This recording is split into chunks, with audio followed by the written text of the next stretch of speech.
Me da mucho gusto poder saludar aquí en el estudio, lo cual le aprecio mucho, a don Roberto González Guzmán. Él es vicepresidente del Conservatorio de la Cultura Gastronómica Mexicana.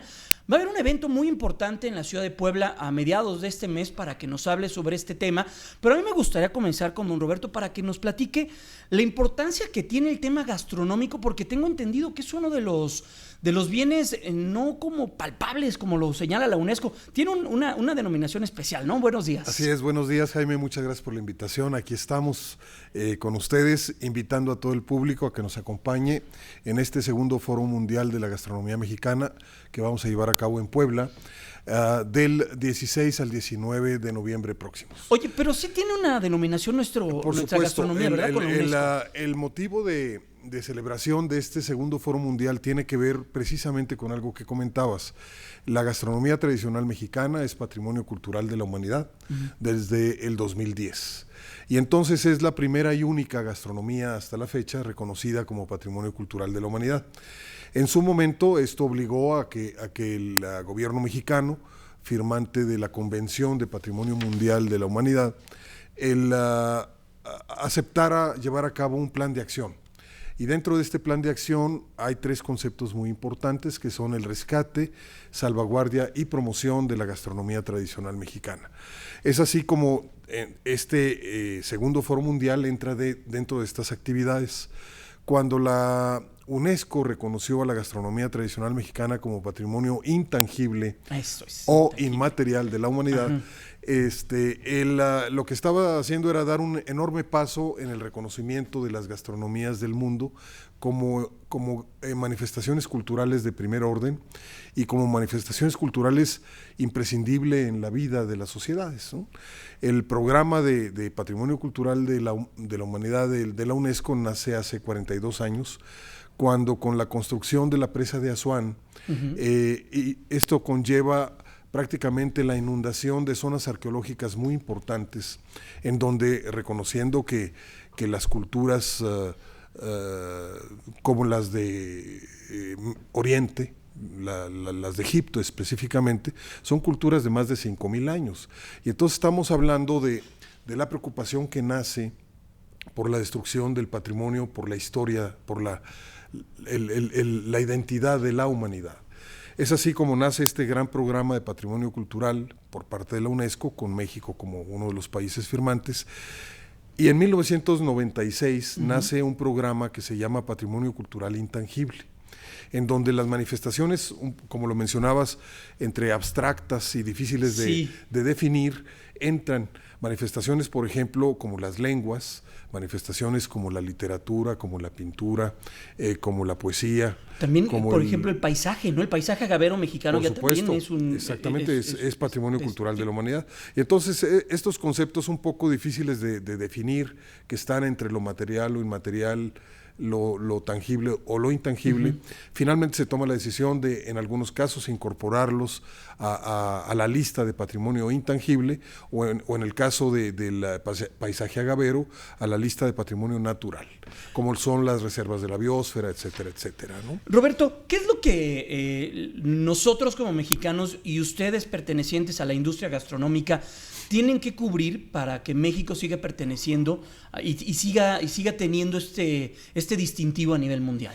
Es cumplir con este plan de acción del que hablábamos precisamente.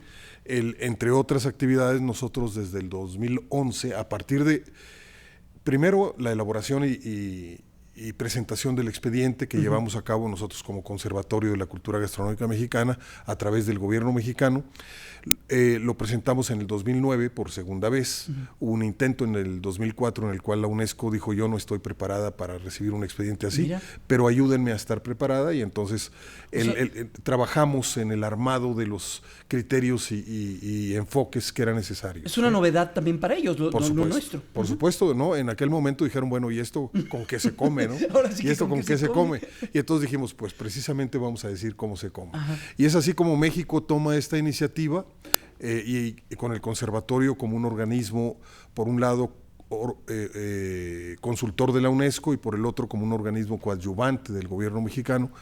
Y nuevamente en el 2009 presentamos el expediente, en donde la gastronomía tradicional mexicana, como una manifestación ancestral con continuidad viva y popular se presenta en la UNESCO, y en el 2010 en Nairobi, Kenia, yo tuve el privilegio de estar ahí, ante una multitud, ante casi 1,000 personas, entre las cuales estaban los 200 delegados de patrimonio cultural de todo el mundo, se llevó a cabo esta proclamatoria. Y causó un entusiasmo y una euforia y un reconocimiento impresionante por parte de todos los asistentes, el hecho de que la gastronomía tradicional mexicana se convirtiera en patrimonio cultural de la humanidad. Entonces, te decía, de ahí se derivó un plan de acción al cual el gobierno mexicano, como el firmante de la Convención de Patrimonio Cultural, está obligado a cumplir. Y este plan de acción incluye 3 conceptos. ¿Te lo pueden quitar otros, si no lo cumples? Por supuesto, claro. Uh-huh. El de, incluso por ahí comentaremos el cómo ha habido ya un llamado de atención de la UNESCO hacia México por alguno de los bienes culturales. Entonces, rescate, salvaguardia y promoción son los 3 componentes, y hay que trabajar en esas líneas. Decía que nosotros, el Conservatorio de la Cultura Gastronómica Mexicana, en el 2011 nos reunimos en Puebla para llevar a cabo la primera reunión nacional de información con los 70 delegados que el conservatorio tiene en todo el país. Uh-huh. Los convocamos y cada uno presentó su informe local, su informe regional, y con él armamos el informe nacional, el informe de México. Se le entregó al gobierno mexicano, el gobierno mexicano a la UNESCO, y se cumplió el 2011. Luego el 2011, el 2012 estuvimos en la UAM Xochimilco, en el Distrito Federal, haciendo exactamente lo mismo, el informe relativo al 2012 para presentarlo a la UNESCO en cuanto a los avances que se estaban dando en el rescate, salvaguardia y promoción de la gastronomía tradicional mexicana. Estos 70 delegados que están en todo el país y que también nos reunimos en el 2013 en Cuernavaca, Morelos, y ahora el 2014 en Comitán, Chiapas. Uh-huh. Toda esta integración de informes son relacionados con investigaciones, con proyectos, con sistemas de educación, con rutas gastronómicas, con rescate de productos originarios de Mesoamérica, con trabajos de capacitación con cocineras tradicionales o con restaurantes tradicionales. Proyectos de todo tipo relacionados con la biodiversidad, con temas de cultura, con temas de acciones que está tomando o el gobierno mexicano directamente y o la sociedad civil, que en este caso es la parte más importante de todo este movimiento. ¿Pero quiénes serían las cámaras industriales que pertenecen a la Canirac o los restauranteros, por ejemplo, la industria hotelera? Finalmente, hay que recordar que esta es una larga cadena en la cual los más importantes, los actores más importantes son los productores de alimentos y las cocineras y cocineros tradicionales. O sea, te involucras desde el productor de... Por supuesto. Desde el que siembra el maíz, el frijol y el chile, ¿no? Hasta el último. Por supuesto, hasta el consumidor, claro, en este caso. Y precisamente lo que la UNESCO reconoce en el expediente de la gastronomía tradicional mexicana es no un conjunto de recetas o de platillos, sino un sistema alimentario integral, en el cual entra toda esta larga cadena en la cual hablábamos del papel de los productores, del papel de las cocineras y cocineros, del papel de los agroindustriales, del papel de los nutriólogos, de los médicos, de los ambientalistas, de los ecologistas, de los agrónomos, de los investigadores, de la academia, de las instituciones de educación superior y por supuesto de la gran industria y del gobierno con sus programas, ¿no? Por ejemplo, en el caso de los proyectos que hemos venido desarrollando dentro del conservatorio, un papel fundamental lo juega Zagarpa, es decir, una dependencia pública que tiene la responsabilidad primaria de ejecutar los programas vinculados con la producción de alimentos. Entonces, a partir de ahí, nos encontramos con que estamos vinculados con la Secretaría de Educación, porque como tú sabes, la necesidad de que los niños y los jóvenes tengan la información suficiente, y los padres de familia, por supuesto, para que la alimentación en este país mejore, se corrija y se perfeccione, ¿no?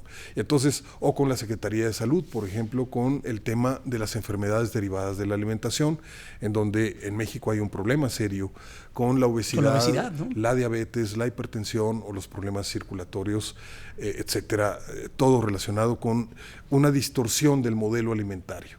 en la cual desafortunadamente el modelo tradicional de alimentación en México se ha modificado, y entonces nos encontramos con que necesariamente por esta urbanización que ha sufrido el país, en donde ya el 80% de la población vive en zonas urbanas, y en donde además el rol de las mujeres también ha cambiado tanto, entonces la alimentación en casa ha cambiado, y entonces el uso de alimentos procesados, el uso de alimentos industrializados, el abuso del azúcar, los refrescos, las grasas animales, el exceso. Los mexicanos comemos de más. Sí, ¿no? sí, claro. Yo soy garnachero de hueso colorado, me encanta, pero la medida siempre será conveniente, todo con medida, nada con exceso. Y entonces esta parte es la que queremos reflejar en el Foro Mundial de la Gastronomía Mexicana. ¿Qué va a haber en el foro particularmente? ¿Y en dónde se hizo el primer foro? El primer foro lo tuvimos en Acapulco el año pasado. Y dentro de esta tragedia que vivió Guerrero con el huracán Manuel. Con Ingrid Manuel. Y que desafortunadamente afectó el evento, pero que por supuesto teníamos que estar en Acapulco. Se llevó a cabo el evento y tuvo un gran éxito. Y en donde, bueno, ¿cuál es el enfoque y el concepto del Foro Mundial de la Gastronomía Mexicana? El de Acapulco y ahora en Puebla. Una estrategia de promoción y proyección de la cultura culinaria de nuestro país a escala nacional e internacional. Entre sus objetivos destaca coadyuvar al rescate, salvaguarda y promoción de la cocina tradicional de México, reconocida por la UNESCO como Patrimonio Cultural de la Humanidad. Además, el foro es la plataforma por excelencia para el intercambio de saberes y experiencias vinculadas con el sistema alimentario. El éxito del primer foro, realizado el año pasado en Acapulco, Guerrero, puede ser apreciado a través de las conferencias y paneles a cargo de expertos, así como de investigadores, docentes y alumnos de prestigiadas universidades y centros de enseñanza que atendieron al programa académico. Participaron también productores y agroempresarios que expusieron la diversidad de sus productos, desde aquellos que producen achiote, pasando por el cacao y el chocolate, hasta quienes generan destilados de agaves, aguardientes, pulque y productos de la milpa. La presencia de las cocineras tradicionales de varias regiones del país permitió compartir su vasto conocimiento y sus ancestrales recetas. No faltaron las muestras gastronómicas de otros exponentes de la cocina popular, como prestigiados chefs y mayoras de todo el país. Y se contó con pabellones temáticos, programas culturales, exposiciones y un área dedicada a los niños. En este 2014, la histórica ciudad de Puebla será la sede de la segunda edición del Foro Mundial de la Gastronomía Mexicana. Este magno evento se realizará del 16 al 19 de noviembre en la capital poblana, en el Centro Expositor Puebla. Y tú puedes ser parte de él. Este año se contará con un nutrido programa de temáticas como los centros de abasto, mercados tradicionales y tianguis. También se mostrarán las relaciones históricas de nuestra comida con las cocinas del cercano oriente y del Mediterráneo. El paisaje de los alimentos y la cocina mexicana será otro punto culminante del foro, además del diálogo de cocinas que se entablará entre reconocidos chefs y las cocineras tradicionales y populares. Todo lo anterior sin olvidar la creciente relevancia del turismo gastronómico. El foro confirma su vocación de ser puente de unión entre todos los eslabones que conforman la cadena de la cocina mexicana, al reunir en un mismo evento a productores, empresarios, cocineras tradicionales, reconocidos chefs, estudiantes, académicos y especialistas de la gastronomía turística, entre otros.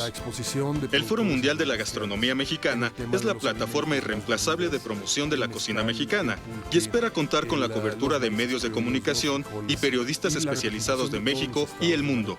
El Foro Mundial. Entonces, es un evento en el que la entrada es gratuita para la parte de exposición y de productores de alimentos. En donde hay una pequeña cuota es en las conferencias y en las mesas redondas por esta necesidad de equilibrar las finanzas de los proyectos, ¿no? Pero que el centro expositor en Puebla es un centro expositor extraordinario. Sí. Y que ahí fue el Tianguis, creo, ¿no? Así fue, el año pasado fue el Tianguis. Hace 2 años, me parece. Este año fue el Tianguis en Puebla, el de Puebla. El año pasado fue el de Vallarta. Ajá, sí. Y el próximo va a ser el de Acapulco. Entonces, que por supuesto Acapulco estará como siempre de pie para hacer frente al Pues tema, ¿no? Roberto González Guzmán, vicepresidente del Conservatorio de la Cultura Gastronómica Mexicana, muchas gracias. Y bueno, pues ahí estaremos para darnos ahora sí que un taco de ojo. Pero por con supuesto, todo lo que Jaime, hay. invitadísimo todo el mundo, ojalá que puedan estar con nosotros. Va a ser un evento excepcional y que les va a Seguramente. encantar. Muchas gracias por la invitación.